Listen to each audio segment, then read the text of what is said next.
to the Visible Man podcast. I'm Kelechi Benet, the host of this awesome podcast. Excuse me. Let me first say what this podcast is about and who I'm targeting.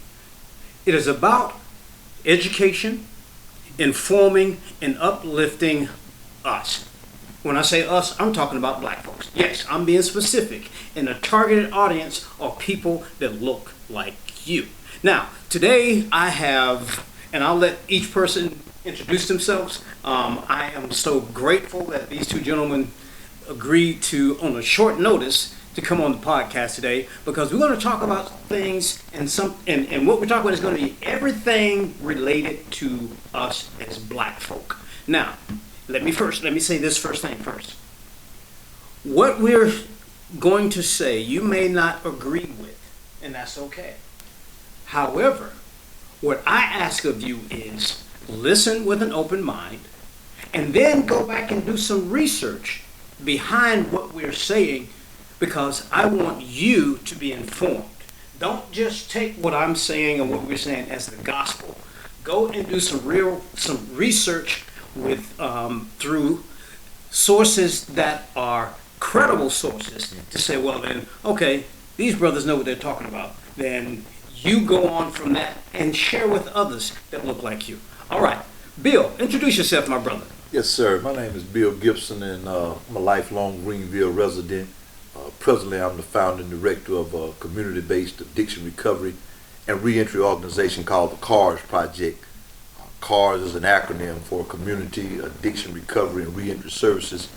And our primary objective is to build a community-based addiction recovery and reentry infrastructure to assist individuals returning from incarceration, substance abuse treatment, and serve communities that have been disproportionately impacted by addiction, criminality, incarceration, recidivism, and trauma. And the third, people are underserved. I met Kelechi many years ago. I am so honored to be on the podcast. Same here, brother. Yeah, for man. you to be here. Yeah, man. We me and you on this podcast is a demonstration of what the possibilities are. That's right. For our brothers and sisters that may have some challenges with addiction and criminality, Right. incarceration, and Right. recidivism and trauma. And yeah, man, I welcome the opportunity, man. I thank you for having me on. Hi, my name is Kel Whiteside. I'm a local filmmaker from Greenville, South Carolina, and I definitely love my black people and will do anything I can to help and aid my black people to be better than what we have been and what we need to be. Once again, it definitely is a pleasure to be on the set with Brother KJ, and it's an honor. And let me just build on what these two brothers have said. First and foremost,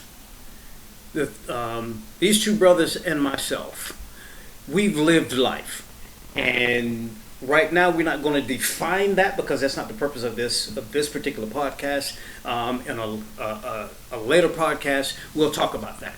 And I say that so that those that are watching, those that are listening, we're not just three brothers that's sitting around deciding we're going to jack our jaws. For me, personally, I've never been there when it comes to just jaw jacking. So what we're saying and what we say, again, we hope that you will listen intently, and then again, just go and research. That's all I ask. So today we want to talk about what it looks like in the black neighborhoods, as opposed to what it looked like when we were teenagers. And one of the words that come to mind is gentrification. Now, that's a word that's been put out there, and sometimes it's loosely used, and there are people that are living in areas that are being gentrified, that don't quite understand the ramification of what's happening around them. They may look at, well, then this house has been purchased, but again, because they were not there on the intricate of the planning by those that are buying homes and properties in these communities, they don't get to see the bigger picture and the motives that's behind it. Right. So let's talk about how is gentrification first identified or defined as? Yeah, I'll go first. I'm just going to give you the Webster's Dictionary. Hey, that's what's up. Of gentrification. That's what I'm talking about. Right. We're educating one another. Yes, and we'll break it down from there about what gentrification actually looks like in real time in Greenville, South Carolina, and throughout the nation. This isn't something that's unique to Greenville. This is happening all across the state of South Carolina right now, and throughout the country. But gentrification is the process whereby the character of a poor urban area is changed by wealthier people moving in, improving housing, and attracting new businesses, and typically displacing current inhabitants in the process. And that's what's going on in Greenville. You know, a few years ago, just a point of reference for folks, you know, in Greenville, South Carolina, you know, a lot of the residents of the city of Greenville were primarily black. We were the inhabitants of the city of Greenville, West Greenville, Juanita Butler, Sterling, Woodside, Brandon community. And what happened is a lot of the properties after the home market crash in 2008, 2009, the property became devalued. We had a lot of investors come in, primarily white. They bought up all of this property and they start developing it. And that's how Greenville City has now come to be gentrified.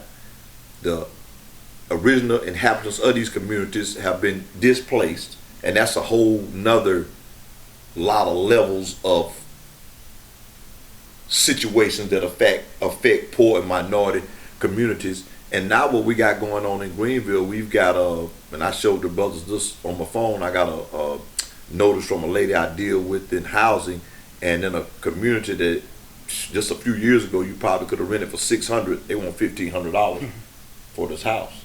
And property values have went up, rents have went up, but wages for poor and minority people primarily have been stagnant at best, and they're being displaced, man, you know. And it's just a lot of communities that we grew up in, you know, like even my neighborhood, and I live in 25, which is a predominantly black community.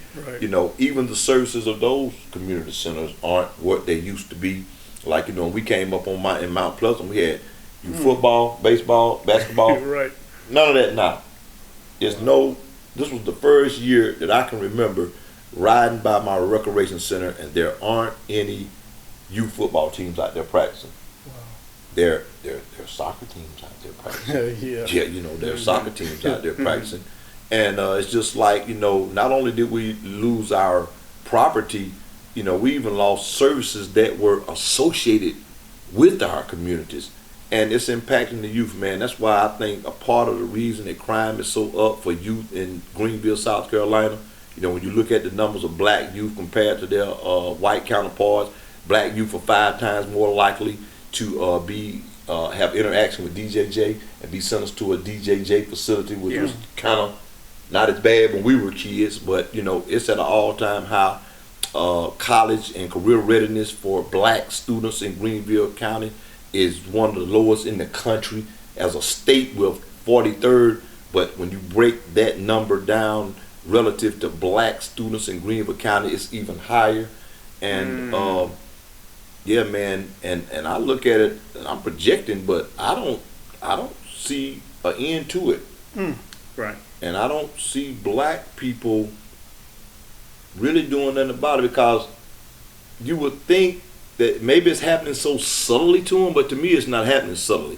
I mean, it's like day and night. You know, you go into some of these communities, and, you know, one day it's, you know, these old houses, and the next day they knock down to the ground, and then the next week it's construction of new homes that, you know, people that formerly inhabited these properties won't be able to afford. You know, if you get a $160,000 house, which is damn near impossible in Greenville now, you know that's $1,000 a month payment. Yeah. Right. So what I understand, looking at the bigger picture or the big picture of it, and I want to use the Native Americans as an example of how throughout North America, this entire country, different tribes lived in different areas that we call states now, Right. and including South Carolina.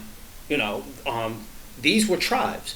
Well, those tribes were the term didn't the Webster term did not exist back then, but the ideology did, and that is what you have or what you think you have. We're going to ascertain it, and by any means necessary. Right. If you know, we'll sit down and negotiate with you. But if that doesn't work, whether you know it or not, that property that you're on, we will get it. Right. And that's what's happening in many black neighborhoods. Now, the difference, and Bill, you can correct me if I'm wrong on this, the difference from what happened to the Native Americans and what's happening in black neighborhoods, many of them, is many of the black folk didn't own the homes. But that's the major problem. That's the major problem with Greenville City and even in Greenville County, because when you don't own, then you have no equity in the community. You have no say-so in the community. That's right. And you know, that's why the property was able to be devalued, and then these property owners came back, sold at a good number, and the developers came in. This is something else I want to point out too. When the gentrification comes in, it doesn't just economically and socially impact the original inhabitants of that community. It's also politically, because That's right. In 23, I think 23 is projected to be. It was Ms. Norris was there. My brother, he holding on by a thread in the city council. Alan Mitchell, he's running this term. I believe he's going to win county council seat in 23. But it's projected to be a white community with white representation.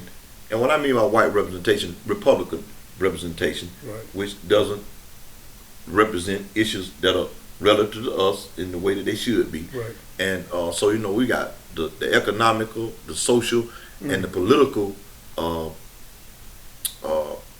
loss, you know, for what was used to be black communities, man. And it's terrible, man. I don't know what Greenville want. And I told y'all before we started, we need a recession. It's gonna hurt us. Well, black folks need a housing market crash and a recession. Right. Let's take it back to 2008, 2009 with the knowledge that we have now. Then maybe we can get some of these properties when they're devalued, Right. and then we can, you know, have some type of equity Right. in the community. Now, I do agree with what you say, that you can't say end to it, because this has been going on since the 1900s, right? It's hard. Where we got communities that they consider slums of black people, and either they flooded it, Yeah. like Lanier's in Georgia is a city of ours that's underwater, and there's 5 or 6 more of those that happen in the United States. Yeah. The rebuilding of New Orleans is not. It's just now that we're a little wiser than our family was back then. Because you look at Greenville, the biggest one we had was Little Texas, Yeah. which ran from Serene Stadium all the way to where the Bottle Center was at. That was a whole black community. And they came and got it, right? Wow. Yeah. Wow. Yeah. Remember Little Texas?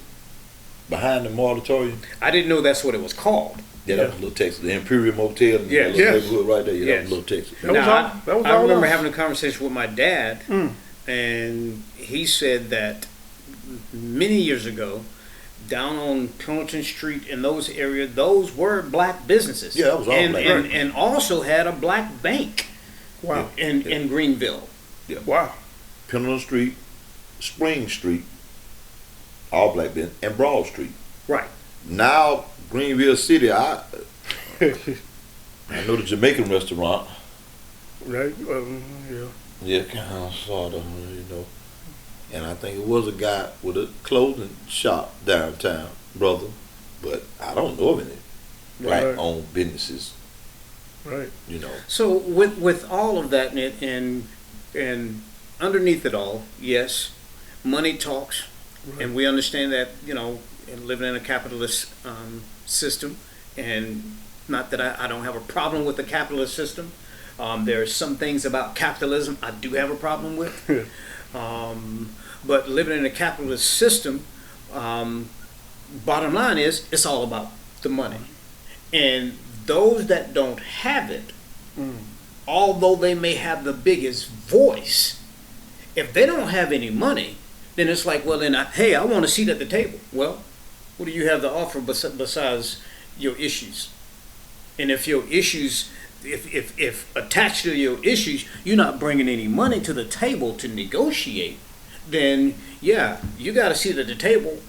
But when it comes, say, for instance, I have a vote, you have a vote, you don't have a vote in this issue, although it's your neighborhood. So with many of the properties that have been ascertained, again, just let's back up a little bit. Okay. I believe that if black folk in Greenville, one, maybe a hard thing to do, it's something that we've been talking about doing for a long time. Unify. We need to unify. We need to come together and take, 1,000 people can put $100 and we got what, $10,000. That kind of talk that's been talked. Right. And some have even so-called attempted, but yet, like you were saying earlier, Bill, when it comes to someone saying something, I want to see the fruits of what they do.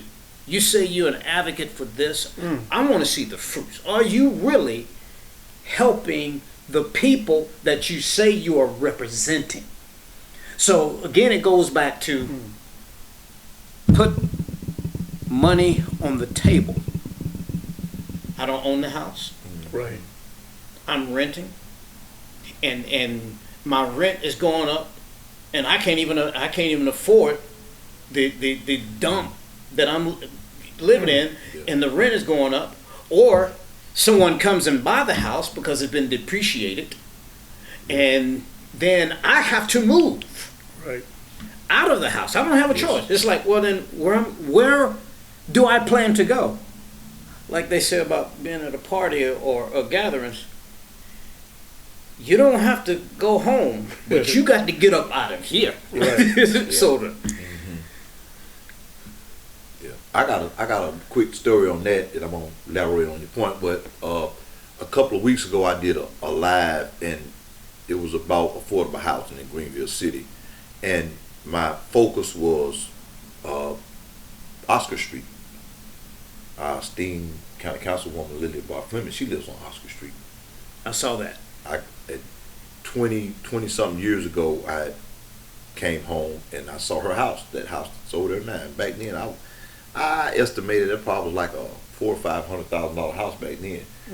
But Oscar Street was still a slum. Right. 2001, and immediately my mind thought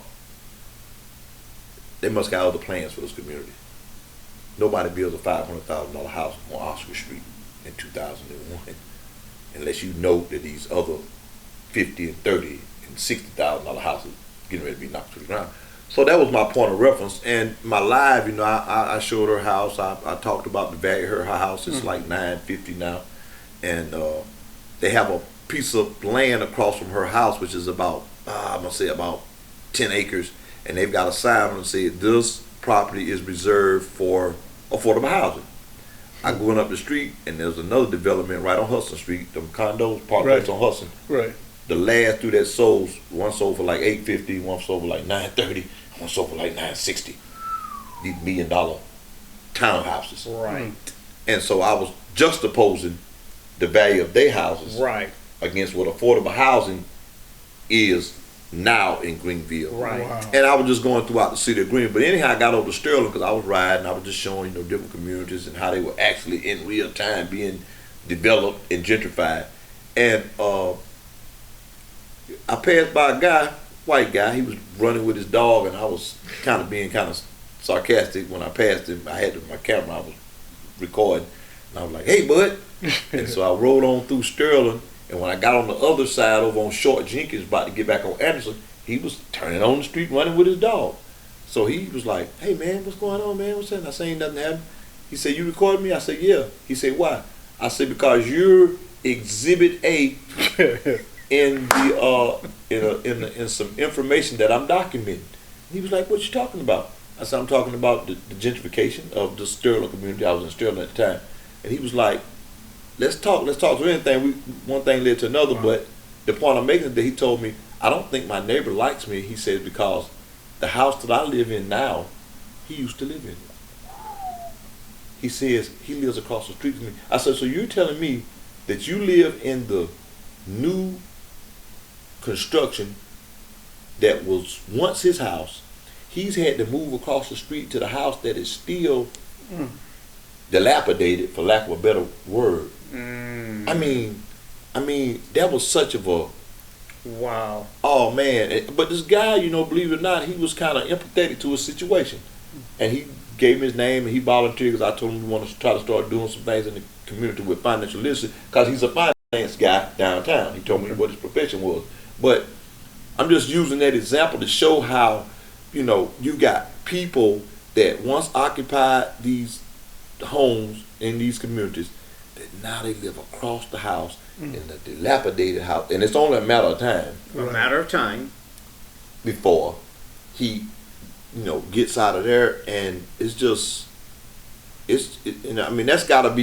that mentally has to play on you. You walk out your building and you see how these nice, and the house is nice that the boy stay in now, that the other guy live in, the dog, and but that's a microcosm of what's happening in Greenville, and it's just Well, if you think about it, and you talk about the psychology of it, neither one of us are professional psychologists, I don't think, but nevertheless, there are things about psychology that we do understand. Yeah. Correct. Because when you experience things, it's like, okay, then this is impeding on my psychic. Yes. Yeah. Now, if we had been the man that lived in the house and then was I'm going to say forced out of my house, Right. Yeah. and they use a term affordable housing, which I want to talk about that in a minute. Yeah. And then I'm pushed to another place, and the place that I'm in looks like the place that I just left, which is across the street. Right. But yet that house that I just left is now $900,000, Yeah. Right. and it's immaculate. It's immaculate. I need to look it up. It's like how am I supposed to feel about that? Right. You're right. I'm going to feel in such a way. Right. And for the person that's across the street, it's like, and the person said, well, I don't think my neighbor liked me. You shouldn't be thinking that. That's a fact. Right. He does not like you because you're living where he's used to live. Right. And now where you're living, he can't even live there because he can't afford it. Yes. It's And he might have been born on that land across the street. All the childhood memories all across the street. yeah. See, and see, as you guys are hitting some hot points for me to address. So I want to talk about that after I talk about affordable housing. So when they came up, and I'm not going to get into the conspiracy of, well, when they created the idea of affordable housing, they knew exactly what they were talking about. They knew exactly what They knew exactly, okay, Bill, so we'll go there. They knew exactly what they were talking about when they said affordable housing. Yeah. But that was one of the ways that in putting that two words together to say, well, then we're not going in and we're not shutting minorities and poor people out of these homes. Yeah. These will be affordable homes. What they did not expound on was those very people that could barely afford living there in the first place was in no way going to afford it after you go in and you revitalize or rebuild that area. Right. So when I look at affordable home, affordable, the two words, affordable housing, and then I look at these neighborhoods that they say, well, then we building affordable houses, but the people that used to live there no longer live there, which they could say to us, well, we gave them the option of living there. If you don't have the money, there is no option. Correct. So don't tell me you gave them the option, well, you can still live here, but this is what the mortgage is going to be. If you decide to buy, you got to, this is going to be a $900,000 house. And some of these people, they told them that they probably fainted. Well, it's like, you said $900,000. Yeah. Where am I? What is the down payment? 10% of that? What? Yeah. It's And crazy. somebody's going to give me a loan and I work as a dishwasher? Yeah, that's $4,000 a month. Right. It's terrible. It shuts it down. Yeah. $4,000 a month. Right. Person probably don't even see that in 3 months. Come on now. So how do they expect people to feel? Well, to be honest with you, let's just cut through the chase. They don't care how the people feel. Yeah. Because again, it goes back to, okay, money. Now, I said it's all about money. Yes, but the other part of that comes with that is the political change. It changed the political environment.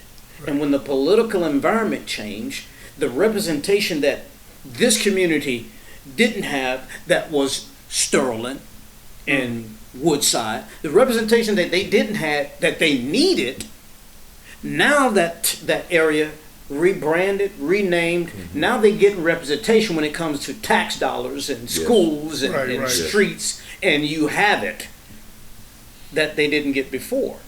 So He had to make it can become this can become almost for the African American, for the black person that's living here, and for me, I'm not living there, but yet I'm affected by that. Correct. Yes. Correct. Because I have to be honest. I'm going to be totally honest here. My brother-in-law's church is Pilgrim Rest Baptist Church. Okay. And I was going to that church, and every time coming from this side of town, I would go past Rutherford Road, or wait a minute, I'm trying to think. But the area I would go through, I would have to drive through these $400,000, $500,000, $600,000, $700,000 homes, and then drive past Unity Park. When I see that now, and I remember Mayberry Park, and I remember that these areas were totally where this is where a lot of black people live. That I have to look for a black person. Right. Yeah. Yeah. That's. I'm disturbed by that. Yeah. And it's like, well, then if you're so disturbed by that, Mr. So-and-so, why don't you do something about it? Right. That's the easy answer for the person to say of me, well, then why don't you do something about it? Well, I don't have the finances. Number one. I don't have the connections. So therefore, it goes back to, what am I bringing to the table? I don't have anything to bring to the table. Right. There's no sense in me going down and trying to have a conversation with, well, bro, sir, why are you guys gentrifying this neighborhood? Well, we're not really gentrifying this neighborhood. It's just that this is a beautiful area. Now. But here's what's happening. Going back to what you were saying.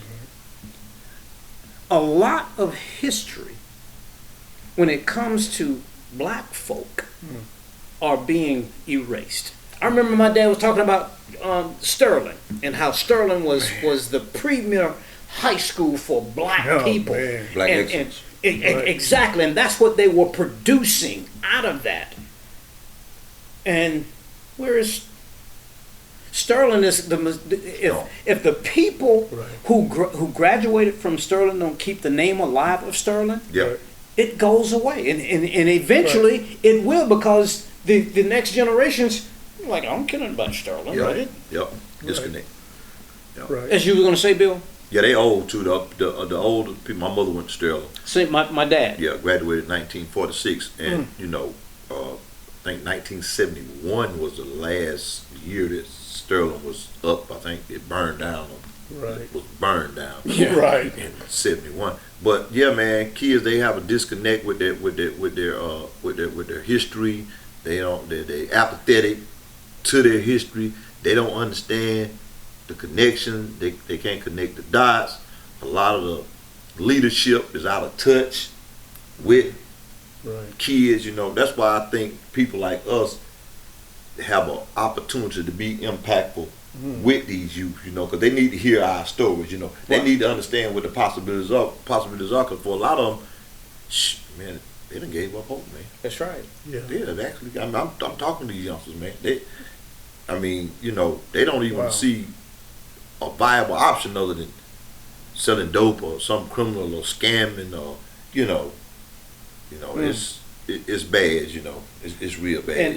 And talking on the level of crime, I believe I try to look at things and people. I look at, okay, then what's happening, but then I say, well, then what brought that into existence? What caused that to happen? And I say that on the basis of, let's say, for instance, crime. If you create an area, let's say, for black folks, Yeah. with the idea that what you're creating is not opportunity, what you're creating is not to have any opportunity. So therefore, you don't. There's no investing in those people as far as in what are these people will become. Right. Yeah. And if there's limited opportunity, and we can tie that in. Okay, then if you go over here, I'm just gonna let's just be totally transparent. All right. Phyllis Sweetley, when I was a kid, Right. was on what street? Broad Street. Right. I remember going to Phyllis Sweetley. Black Business District. That's Right. exactly right. I remember the Phyllis Sweetley van coming to Woodland Homes, Right. Yes. is where I lived at the time, and picking us up. And we went and we saw black volunteers and black people running that center. Right. We saw that. Well, what can you tell me about Phyllis Sweetley now? And I'm just being honest. That's For the business district or for the location? As far as activities or what is it? The Right. the prevalence in the community is for the white kids. it's nothing like what it used to be. Terrible. Yeah. Yeah, but I want to just touch on something you said right quick before I forget. Yeah. You know what Broad Street was, and you think about it, you had Pilgrim Insurance Company. That was a black insurance company. That little insurance company right there next to where Phyllis Sweetley's been, that was a black insurance company. Wow. You had Broad Street Cafe, that was a black owned business. You had Dr. Smiley, he was upstairs right there. He was also a doctor, black doctor. You had Dr. Kirkland, not Dr. Kirkland, I tell you that. Dr. Gandy. Before he had his troubles, Dr. Gandy's office was on Broad Street. Okay. You had the Soul Shack, which was on the corner of Fall and Broad. You came down to the pool room. You had Monster Man pool room. You had Miss Clinton J Beauty Salon. Down the street, my dad had his office. You had examples of what black excellence was and what the possibilities are. You cannot find that in Greenville now. Kids can't go to, and then I ain't gonna even talk about Spring Street and Pendleton Street. They don't have no lot of good examples of what a viable option, legitimate viable option is. Just on that one street, we had doctors, insurance people.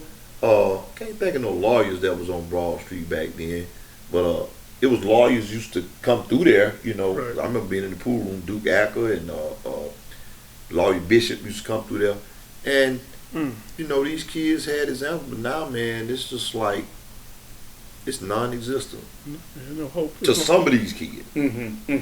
Yeah, like I grew up in City Heights projects, and even though stuff was going around us, I grew up in a 2-parent household. Mm-hmm.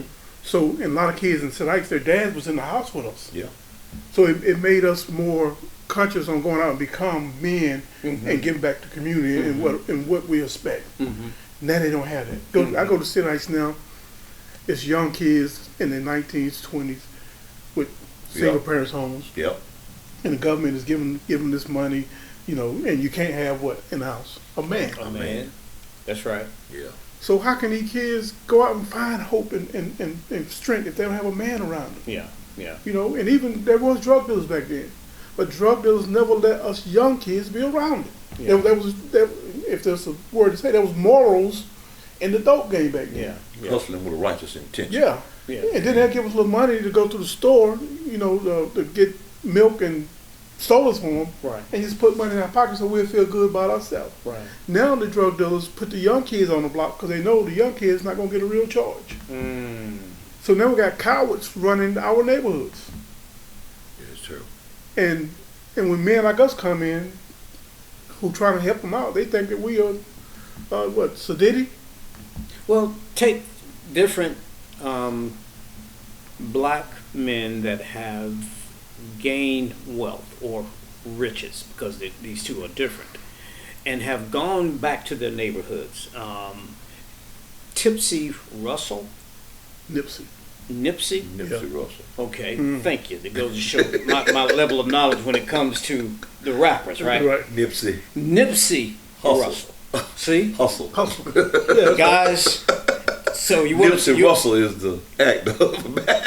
So you want to talk about somebody? I get that confused too. Somebody just said out of touch. I just demonstrated what out of touch sounds and look like. Hey. I'll get in touch. So just bear with me and be merciful. Go ahead, Bill. There you have it. So Bill he just educated a brother. Yeah. Now, so the guy, what was his name? Nipsey Hussle. And what did he do? He showed black business in a major hood in L.A. Right. Yeah. He had multiple businesses in the Crenshaw district of L.A., which is gang territory, poverty, black folks, and he had a great business model for transcending the game. What I mean by that is the dope game. What the next level, and he had a good example of what good business looked like. Right. So from what I've heard of him, and I'm not going to mess his name up again. Rest in peace, brother. Yes. Is that he invested in the black community. Correct. He Yes. invested in a community that he came from and grew up and knew, okay, then though I've made it out, Yeah. I'm one out of 20, and that 19 Yeah. didn't make it out. That if I go and make all I'm going to make, and I say, well then, forget y'all. I got to Yeah. get me. Right. Yeah. I got to stack them and cheese them and whatever they, the terms they're using now. But this young brother, Right. decided to go back in, and Right. there have been several, and I use LeBron James as a pinnacle example Right. from what I've read. Right. Yes. And he shared a story of single parent home. His mom they connected with a coach. Right. His mom made the decision to let him go live with the coach, and it was that coach that taught him what it was, what a man looked like. Right. Not just an adult, but what a man looked like, Right. such as he took care of his kids, Right. he welcomed LeBron James in and accepted him and treated him just like he treated his own kids. Right. And he got to see this, which, bless his mom for him for doing that, Right. because that's what he needed as a Right. young man. Right. And as we see and hear about his family structure today, Right. Right. his wife, Right. his kids, and his relationship with his kids, we see that's a product of what he was exposed to Right. as a young man. So Right. it goes back to what you were saying, that Yeah. yes, it's important Right, yes. for children, and I say especially black males, Yes. to have a true example Right. of what a man is. And I've never been in a dope game, and I had just, why? Because I was scared of it. There's some things I just wasn't gonna mess with, Yeah. But before you say that, Bill, so within black areas and black community, there are some young men that are seeing where they are and saying, well, then, when I get out of here, Right. I'm going to pour back. Right. The problem is there's not enough pouring back. And I'm not trying to tell people what to do with Right. their money. Right. But we don't have enough that are saying, well, then I'm pouring back. But then, of course, they have their reasons, Right. which I can't Right. say why. Bill. Yes. Well, I do say reinvest in your community. Right. That's a big thing. But I just want to talk about the youth, because we touched on solution and why it's on my mind. I want to talk about it. Okay. And I'm working with a program out of Greenville called the Greenville Mentoring Collaborative, and the goal of the Greenville Mentoring Collaborative is to increase mentorship in Greenville County. Through our research, we found that communities comparable in size to Greenville, 8% of the youth in that city is mentored. They have mentors. 8% of kids in communities the size of Greenville have mentors. In Greenville County, that's 2%. That 6% deficit Yeah. represents 4,000 mentors Yeah. that we need. We may be a little bit closer to our goal, because that's a number from a few months ago, and we've had a campaign out to, I primarily campaign for African American men to be mentors, but we need mentors from all demographics to mentor these kids. Right. But our goal is to increase mentorship. We're a collaborative. We work with Big Brothers Big Sisters, Greenville Fatherhood Coalition, my organization, the Card Project, Reach Greenville, one-on-one coaching, a lot of mentoring organizations throughout Greenville. We had a program a few weeks ago out here at Upstate Circle of Friends with LaVon Kirkland, came out from Clemson, Pittsburgh Steelers, and that was about recruiting mentors. But I just want to say to the listeners, that if you're in the greater Greenville area, or even if you're in South Carolina, you may be in California, and you want to contribute to the Greenville Mentoring Collaborative, because we also need resources. Because what I like to do, part of my mentorship, I like to show kids a quality life experience. See, I understand I had great parents, and Right. even though I end up in a lot of trouble, right now I'm reflecting on the quality life experiences that my parents showed me. I remember when I was like in the 8th grade, my mom took me to Princeton University, and that's been in my mind. If I got regrets about anything, that is a point of reference. And I think if kids had experiences where they could go to the Benedicts and the Allens and the Right. University of South Carolina and South Carolina State, and they could be introduced to higher education, Right. we could increase their goals and their aspirations for Right. themselves. So I think part of the solution is mentoring.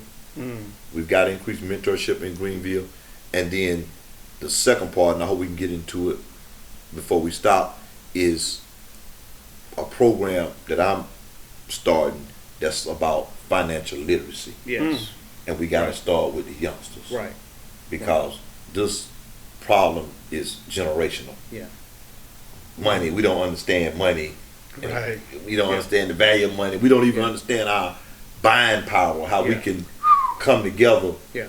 As you alluded to it about putting money in the hat and so many people, and that's a bit. I mean, that's simple. That's real simple. We take 15 guys with $2,000. I'm quite sure you got $2,000 sitting around somewhere. You can just spend it. You ain't worried about getting back on $2,000. I ain't gonna ask you to tell me. He's got 2,000 guys. Don't y'all call him and ask him for no money. But This is not a point of reference of calling or contacting for money. Yeah. But the point I'm making is that we can collaborate, Right. and it's 1,000. Okay. And I ain't worried about it. and we open a store in the community. We make it a true community store. 10% of all profit we're gonna put back to a youth organization associated with this store, and we put one in White House Road, up by Boomtown, Pole Mill, all these black neighborhoods. Where all these Indian folks got all these stores at. Let's get them. Let's get them. So, okay, on that level there, we've lived. Here's our number one problem. We can do that. Yeah. I'm not saying we can't. We can do that. Yeah. But our problem is not trusting one another. That's a big. Without trust, Yeah. if I can't trust him with me putting $1,000 in this, Yeah. then all that talk and euphoric dreams of Yeah. what it can be, Yeah. that doesn't mean anything. Yeah. So it goes back to, that's the thing that's missing among us, Right. is we don't trust one another. Right. We will trust what a stranger say to us Right. that doesn't look like us. We Right. would trust our lifelong, proven, avowed enemy. I mean, just Right. real. Yeah. Right. Just real. Yeah. You know, over one of us that's got a righteous intention. Right. I don't have no ulterior motives with this work I'm doing. You understand what I'm Right. saying? When I got out of the penitentiary, if I wanted to get a lot of money, this would not have been something I would Being not- real. That's being real. I would not have got out of jail with my own money and resources Right. and invested it in this right here. Okay? Right. I mean, I could have did some legitimate Right. stuff to get Right. some money. Instead of being Like, unselfish. yeah, I Like, had a club before I went to jail. I could have just I got people all the time, when you go back over, you know, but I didn't want to continue to create and perpetuate. You understand what I'm saying? The Yeah. negativity in the community. You know? Right. But that is a part of it. Trust is a big part of it, and And what's built on that is, and I have to say, for those that have called themselves leaders in the black community, and I'm just going to throw it out there, many of you are self-appointed leaders. facts. You haven't gone to black folks and said, well, then, hey, I want to represent you all. Right. You've just gone out and, for whatever reason, I don't want to get into your reasoning, but when you look on the other side of your leadership, show me the money. And I don't mean dollars and cents. I'm talking about the fruit that has fallen from your tree since you said you was a leader, and since you said you're representing people. Deliver the fruits. I'm not classifying myself as a leader because that's not what I'm doing, as in being a representative of black folk or us. I will say that if I did, then I know of myself, I'm going to have to produce, because that's what you should be doing, is producing, not just jabbering and jaw-jacking and as Bill O'Reilly said, pontificating. definitely pontificate. Show us the fruit of change. Who is it affecting, and how has it affected them in a better light? Not, well, at least they won't be discriminating against me anymore. Yes. Really. Right. Yeah, that's it. That's it. And far as the money goes, I guarantee you that around every February, people get some free money back from the state, right? Yeah. See? Instead of taking that money and spending it with people already established, Yes. let's invest it back in our communities. Right. $80 a person. Right. That's not much. You spend that in gas. Yeah. So we're sitting here talking, and as we are, there have to be some brothers and sisters who, by chance, will watch this podcast, and you will hear about what we're talking about, and that is connectivity among us as African Americans. Right. And that is, you have a plan of, well, unifying, putting money together. Right. We can create this business. We can create this business. And I want to use juxtaposed. I want to use this as a juxtaposition. Many people complain about the Mexicans buying up White Horse Road. Well, me personally, Take notes. When I look at what they're doing, I'm not going to complain about what they're doing if I'm not doing anything among people that look like me similar to what they're doing. I'm just going to shut up. Now, what I will say is, I'm going to research and see how the Mexicans, since they are being successful, Right. okay, how are they doing it? And one, I can already tell you, yes, their history is different from ours. Correct. That I don't even want to interject that. Yeah, their history is different from ours. Right. However, though it is different, one of the things that I've come to understand about them is they're willing to give up some discomforts for tomorrow. They're willing to, 3 families live in a house for the moment, not permanently. Right. They're willing to give up those discomforts. Right. They're willing to say, well then, okay, you got 3 families in this home, and the 3 families you got may consist of the father and 2 kids, and it may be 9 people living in that house. Right. And that means they got to share everything. Right. But they understand, okay, then when it comes to this space, I don't have a space for the moment to say, well then, get out of my room. Why are you in my circle? This is mine. And they, it's like, let's forsake that for the moment. Why? Because there's a bigger cause that we're looking, and that is they buy a home, okay, move out. Why? Because they're saving that money. Yeah.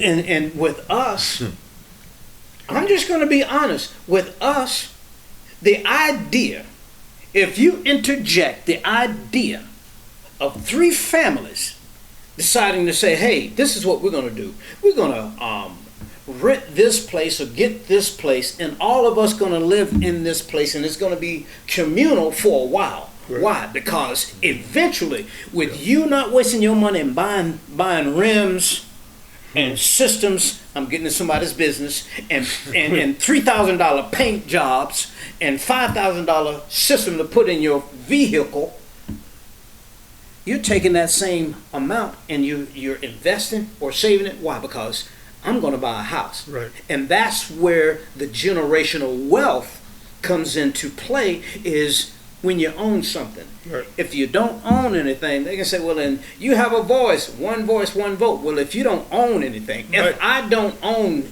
anything, Right. then I may have a voice, but my voice is not as big if I own something and we own something collectively. Yes. Right. So it's like, how do we, looking at there are other models out there, Right. the Jewish community, but the there's another example. Yeah. Mexican, the Asian community, Right. all these other communities. Yes, and I know I'm talking, but I know that their history is different from ours. I am not downplaying that and don't want to discredit that. However, at some point, black folk, we've got to do something for ourselves. Right. Yes. And I got a few suggestions for that. Number one, the Mexicans got a great business model. They do. They have a great business model. I'm taking notes. And it's collaborations, what we just got through talking about. And their history is different from ours in some ways, but to me, when I look back at Mexicans, they like where we were in the late 50s and the 60s, and as a kid coming up in the 60s, we had a more of an understanding of needing each other. Okay. We did. We did. We did. Okay. Think about it. We did. I agree. We was more communal. Okay.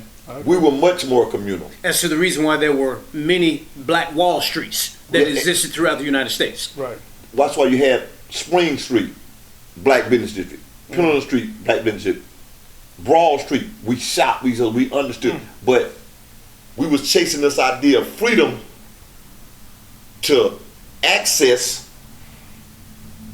what we perceived as being opportunity and better goods. It's just like the idea, and I'm guilty of it. When I first thing I got some money, guess what? I didn't want to live in Kennedy Park. The realtor took me to some houses in Bellevue. Man, I don't want no house in Bellevue. Take me to Simpsonville.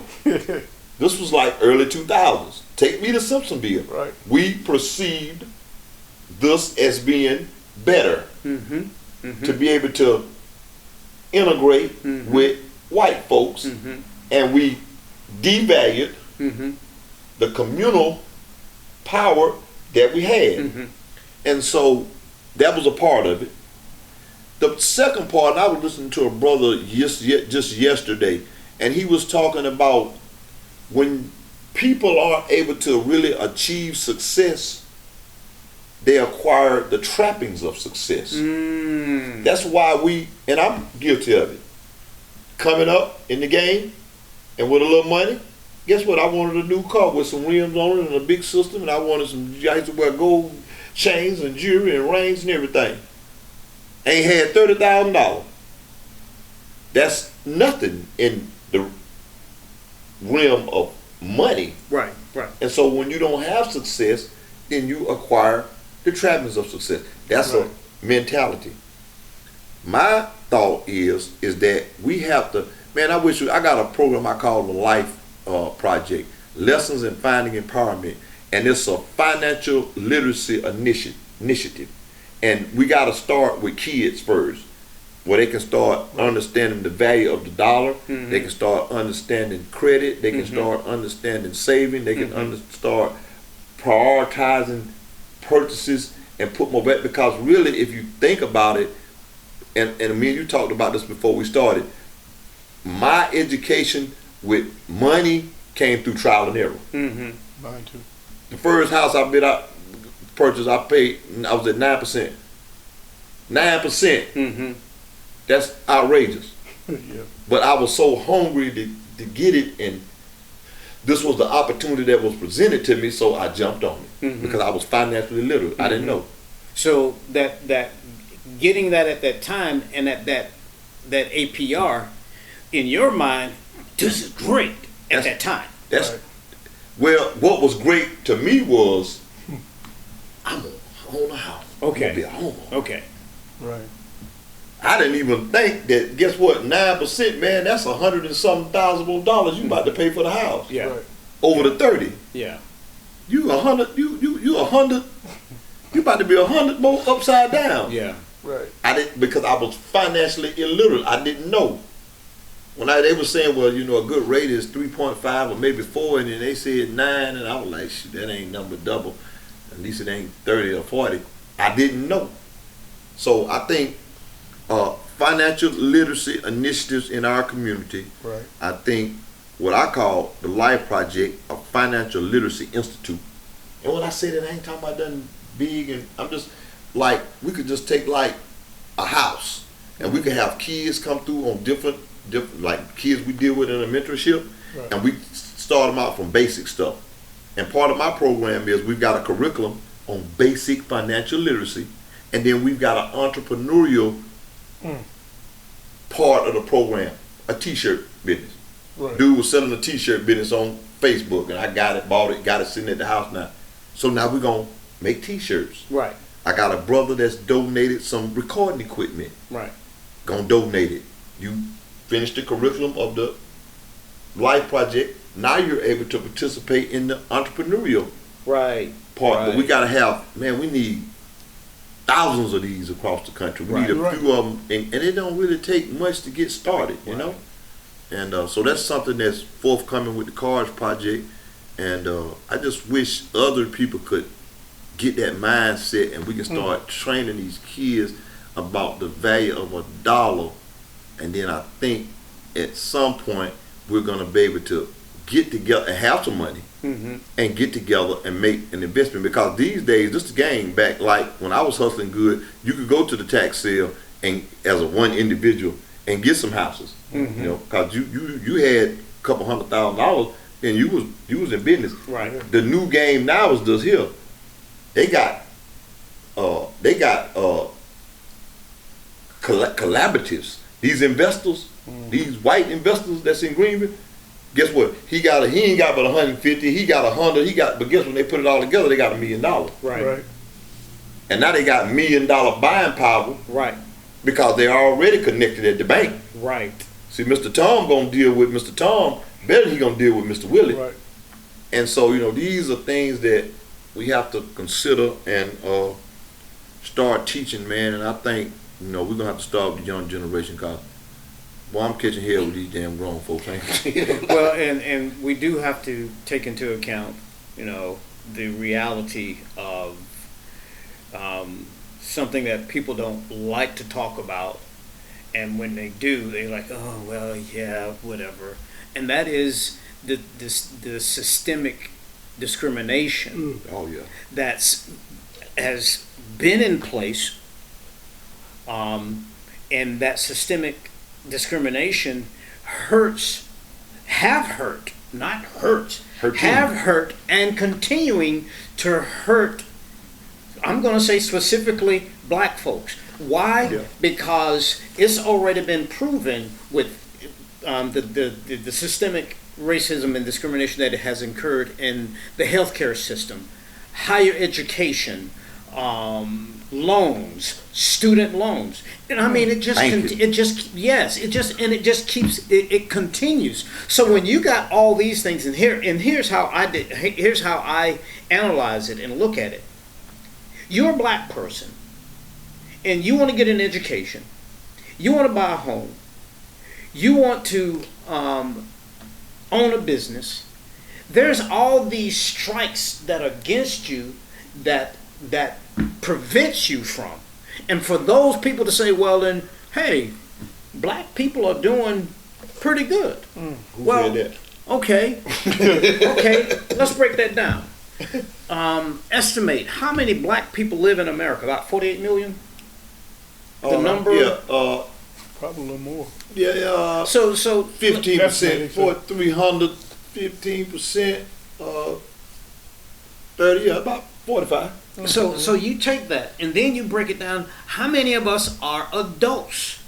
So when you take and I'm just throwing out some numbers that are not necessarily accurate, but to use as a point of reference. Point, yeah. If there are 20 million adults and 20 million working adults, they've already determined that within the black race, the buying power is $1 trillion. Right.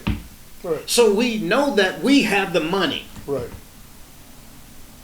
So since we have that buying power, and it's been talked about for so many years, and when we look at the systemic things that are occurring, then the question comes to, why are we still in the state that we're in as a race of people when we compare to the Mexicans, the Asians, the Indians from India, and other people that have migrated to America? And some of that I know. These people some people come from other countries, and they've been given a leg up. Right. And I know that. It's like, well, then you want to own a store, there's no problem. We're gonna loan you some money. Yeah. And those same people will say, well then, hey, I worked hard to get this. Yeah. But what you're not telling the fact of the matter is, to those black folks whose communities that you have a store in, is the government guaranteed you a grant and or loans. Whereas that black person in that same community wanted to have that store in his community, was not given that. I think part of the problem lies. It's complex, man. Yeah, I'm sorry. I think part of the problem lies in that the ones who get the knowledge to help us out with business, they keep it to themselves. No, so that's going on too. And instead of them saying, as a grant writer, hey, bro, you want to get a grant? Yeah. Let me help you out. Yeah. And keep passing the knowledge on, keep passing it on to it benefits us. Instead of taking it in and let it die, because it dies with you. Mm-hmm. You know what I'm saying? Mm-hmm. And, just to go back a little early conversation when we were talking about Nipsey Hussle. I almost messed it up. Nipsey Russell.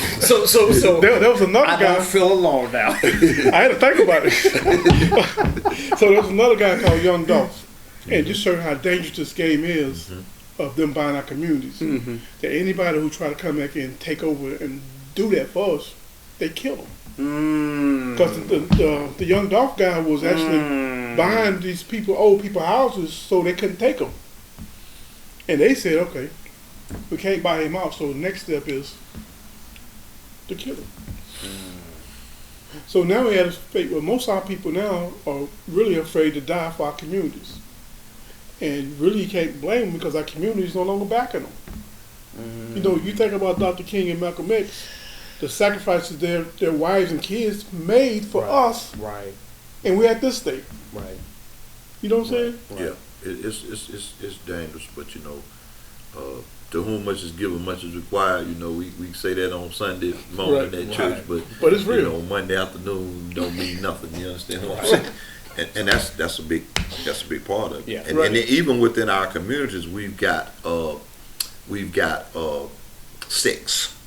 You know, we've got, like, this was a big thing with the Spirit Fest last week. And yeah, I was up there and I was campaigning for mentors. And I thought it would be a great opportunity to go to the men's conference of the Spirit Fest.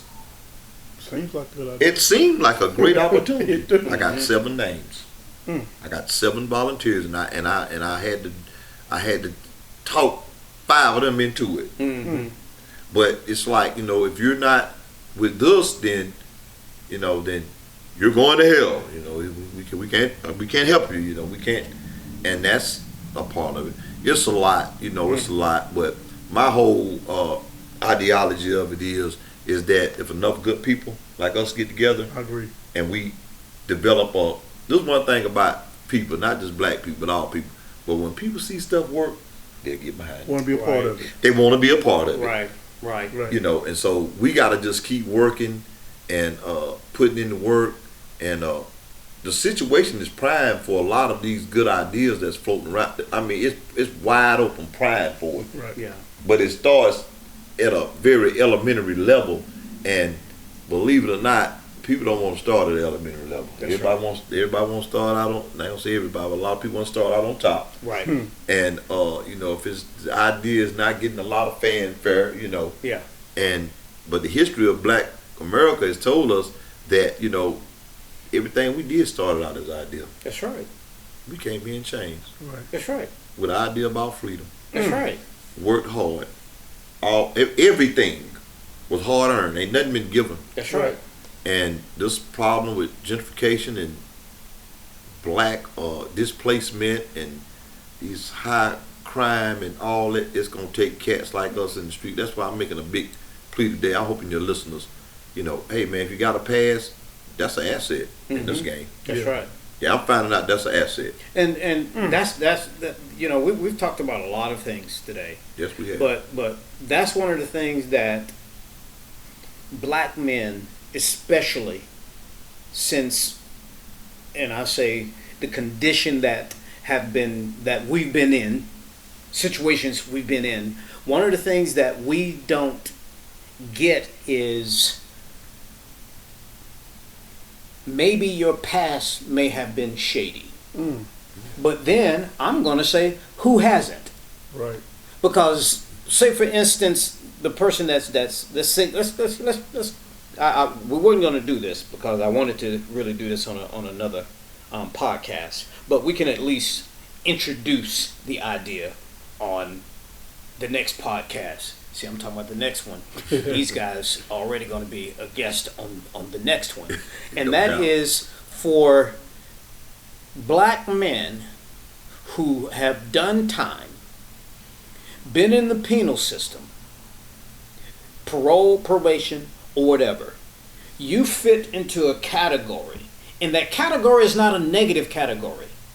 And the reason why I say it's not negative, if you have been able to recover and you're now living a law-abiding citizen's life, and you've left that behind, you have something to share and a story. Because one of the things we say in the church is everybody has a testimony. Everybody has a testimony. And you have a testimony that can help someone else that either is going through or prevent somebody that's about to go through what you've been through. Now, as I say, I introduced that, Right.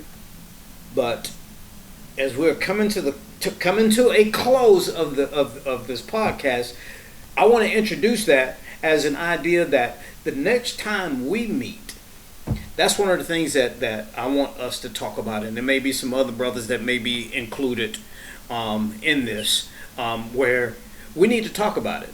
Because, Yes. because in America, let's just be honest, in America, black men have been affected by the penal system than any other race in America. And I don't want to get into the plan that was right now, the plan that was created for black men to intentionally go through that gate. You know, like, you know, you set up the cattle and they go through that gate and they didn't realize, wait a minute, I've been set up. Not set up as in far as a crime, I'm talking about set up as far as your life. You're a black boy.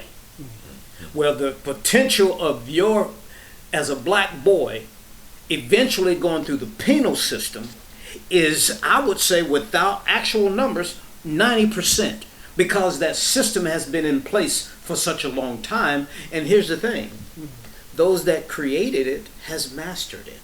Oh yeah. They got the data. There is no other country in the world that locked people up in prison more than America. Yeah. I'll say that again.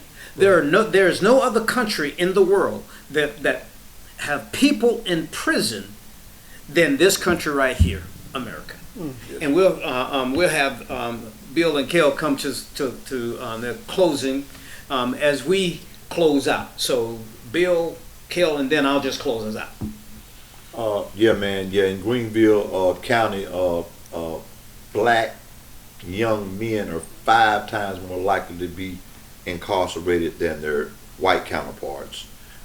Greenville County locks up more of its citizens than any other city in South Carolina. Therefore, we have more people returning to Greenville. I myself am an ex-offender and a recovering addict, and I'm seeing that past is actually an asset in this business working with these kids, you know, because I come in the room and most of the time they see me as a square until I, you know, and that's my goal. I want to be a square. Don't get me wrong. That's my life ambition now, you know what I'm saying? But Yeah. they see me as totally a square. Right. And you know, and then you tell them the story, and then they are empathetic Right. because they understand that you're empathetic to their situation, and that when you're able to disclose certain things about yourself, it creates a mutual disclosure and a mutual vulnerability. They don't feel so vulnerable no more. Right. But now they talking to their uncle. You understand? They father. You know, I have them like that. And they Wow, that's awesome. and they, because you just may get it. And cats like us, you know, that's the perception with these young cats, man. Some of them, a lot of them, you know, a lot of them gonna have to get some experience. I was one of them that had to go get some experience, you know. And it's only by the grace and mercy that I survived it. But a lot of these young guys are willing to listen what people with experiences and challenges like us have, you know. And I just wish that more of us could become involved in the you know, in this process, man, in this movement. And I definitely look forward to coming back to the next episode. Yes, sir. Yes, sir. Well spoken, brother. But one thing I'll address is that our women are now begging for us, black men, to take our place in their lives and in our culture. So one, let's do that. Let's get back to us being the men and leaders of our communities, of our children, of our culture. And 2, let's get together and get some plans together. Not only plans, but let's get some action together. There's places in Detroit, whole towns and cities are for sale right now. What's stopping us from going to get this dirt cheap land? Wow. There's places up through the country where we all take some money out of our taxes. We can buy our own town, get our own schools and libraries and churches, and let's do that. Let's get a plan together and start being victims. Right. You know what I'm saying? And 3, I want to give a shout out to a couple guys who lend the ear to us. Pastor Wendell Jones, I got to talk to that brother a couple weeks ago, and he's definitely has his ear open for anybody who want to come and suggest something that's going to help our communities. Mr. Mitchell, I don't know his first name. David. Mr. David Mitchell. He's another guy who we got to sit down and talk to, and I think that he's in the right direction for our communities. So let's get some plans together. Let's get in our proper position as black men of our households and our communities, and get this change going on. Once again, thanks for the platform, brother. You're definitely a godsend. Yes. And building on what these brothers have said, I want to give a shout out to Michael Sullivan. Yes. He and his wife hosted an event here recently called Tribal Gathering. Black Men United Coalition. Right. And I want to give a shout out to again he and his wife, because the three of us were in attendance of the event, and it was phenomenal. I have to say, Yes. it was well presented and phenomenal. Yes. So, Brother Sullivan, if you're watching this, you get a chance to watch this. Kudos to you, brother, and applaud what you are doing in connecting black men and black women together to say, hey, we can do this, and we can. Because Right. as example of going to the conference as well as to the Friday night's event, we can do this in elevating one another. Right. Elevating what I'm going to call our elders, and that's one of the things that he did Friday night. Yes. The elders who were front line on this fight of doing things for the purpose of helping black folk. Yes. Until next time, keep the faith, stay encouraged, be informed, and remain visible.